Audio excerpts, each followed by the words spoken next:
தண்டேல் படத்துலேருந்து trailer update கொடுத்துருக்காங்க. Trailer எப்படி வந்திருக்குன்னு வாங்க பார்த்தலாம். யார் புதுசாக சேனல் வந்தாலும் சப்ஸ்கிரைப் பண்ணிக்கோங்க. தண்டேல் படத்தில் நாகச்சைத்தன்யா நம்ம சாய் பல்லவி எல்லாம் நடிச்சிருக்கானே சொல்லலாம்.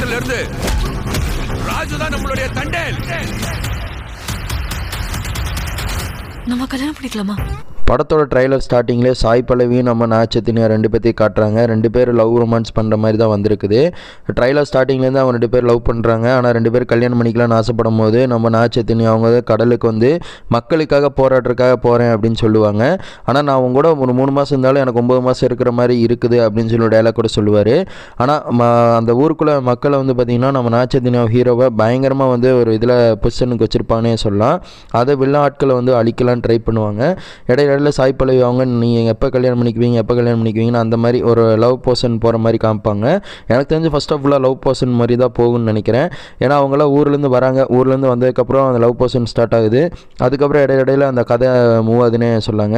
அதாவது மீன் பிடிக்க வந்து கடலுக்குள்ளே போகிறாங்க. கடலுக்குள்ளே போய் ஒரு படைக்கிட்ட மாட்டிக்கிறாங்க நம்ம ஹீரோ.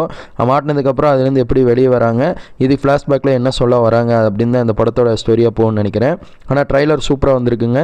டிஎஸ்பி அவங்க தான் மியூசிக் கம்போஸ் பண்ணியிருக்காங்க. நான் சொன்ன பாருங்கள், அந்த கலர்ஃபுல்லாக இதெல்லாம் வந்து கொடுத்துருக்காங்க. அதே மாதிரி ராட்சசால வந்து ஒன்று வருது. கப்பல் போயிட்டு இருக்கும்போது அந்த ஹீரோ வந்து அந்த கப்பலில் மாட்டிக்கிறாரா, நம்ம சாய் பல்லவி அழுகிற மாதிரி அந்த கட்டிங்கில் ப்ரொமோ கட்டில் காமிச்சிருக்காங்க. ஒரு கட்டத்துக்கு மேலே போராட்டம் நடக்குது. போராட்டம் நடக்கிற இடத்துல நம்ம இவங்களை ஹீரோலாம் வந்து பார்த்திங்கன்னா ரொம்ப சிரமப்படுறாரு. போராட்டம் பண்ணிட்டு இடத்துல ரொம்பவே வந்து கலவரம் உண்டாயிருது. கலவரம் உண்டானே ஹீரோ வந்து பொறுமையை வச்சவர் எல்லாத்தையும் அடித்து பறக்குறான்னு நினைக்கிறேங்க. ஆனால் ட்ரைலர் ரொம்ப இதாக இருக்குது. ஒவ்வொரு சீன் பை சீனும் வந்து நல்லாவே செஞ்சுருக்கானே சொல்லலாம். டைலாக்கும் அதேமாதிரி நாகச்சைத்தன்யா அவங்ககிட்ட சொல்லவே வேணாம். அவங்க அப்பாவே ரொம்ப சூப்பராக நடிப்பாங்க. மகன் வந்து நடிச்சிருக்காரு. மகனும் வந்து நல்லாவே பண்ணியிருக்கான்னு தான் என்னோட கருத்தாக இருக்குன்னே சொல்லாங்க. ரொம்ப சூப்பராக நடிச்சிருக்காங்க. சாய் பல்லவி அவங்களுக்கு கொடுத்த ரோலை விட நல்லாவே பண்ணியிருக்காங்கன்னு இன்னொரு கருத்தாக இருக்குன்னே சொல்லாங்க.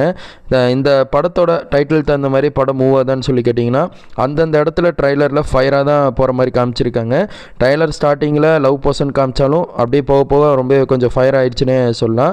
எனக்கு இந்த படம் ரொம்பவே பிடிச்சிருக்க மாதிரி தான் ஃபீல் ஆகுது. ட்ரைலர் பார்த்த அளவு படம் வரட்டும். கண்டிப்பாக பிப்ரவரி 6ஆம் தேதி தியேட்டர் ரிலீஸ் ஆக போகுது.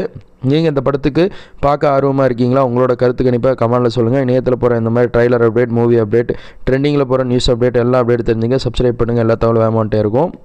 இன்னொரு கட்டத்துக்கு மேலே நம்ம ஹீரோ வந்து பார்த்திங்கன்னா நம்ம சாய் பல்லவி அவங்க நினச்சிட்டே இருப்பாங்க. சாய் பல்லவி வந்து ஹீரோவை நினச்சிட்டே உட்காந்துருப்பாங்க. ஒரு இதற்கு மேலே நம்ம ஹீரோ வந்து நான் சொன்ன மாதிரி கப்பல் இதில் போய் அந்த ராட்சசால கிட்ட மாட்டிக்குவாங்க போல். மாட்டினதுக்கப்புறம் அதுலேருந்து மீண்டு வராரா வரலையா அப்படின்னு கதை போகும். இந்த படத்துக்கு நான் வெயிட் பண்ணுறேன்.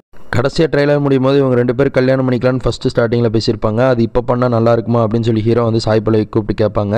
அந்த பர்சன்லாம் பார்க்கும்போது ரொம்ப சூப்பராக இருக்குன்னு சொல்லாங்க. ஒரு லவ் ஜெனராக போது ஒரு ஆக்ஷன் மூவியாக போகும்னு நினைக்கிறேன். இந்த படம் கண்டிப்பாக தேட்டருக்கு கொட்டும். ஏப்ரல் 6ஆம் தேதி படத்தை பார்த்துட்டு கண்டிப்பாக நான் ரிவ்யூ கொடுக்குறேன். என் ரிவ்யூ உங்களுக்கு ஃபுல்லாக பிடிச்சா ட்ரைலர் ரிவ்யூஸ் லைக் பண்ணுங்கள், ஷேர் பண்ணுங்கள், கமெண்ட் பண்ணுங்கள். ஃப்ரெண்ட்ஸுக்கு அதிகமாக ஷேர் பண்ணி விடுங்க. எல்லா தகவலும் இணையத்தில் வேகமாக வர்றதெல்லாம் இர்ஃபான் மீடியாவில் போட்டுக்கிட்டே இருப்போம். தேங்க்யூ ஃபார் வாட்சிங்.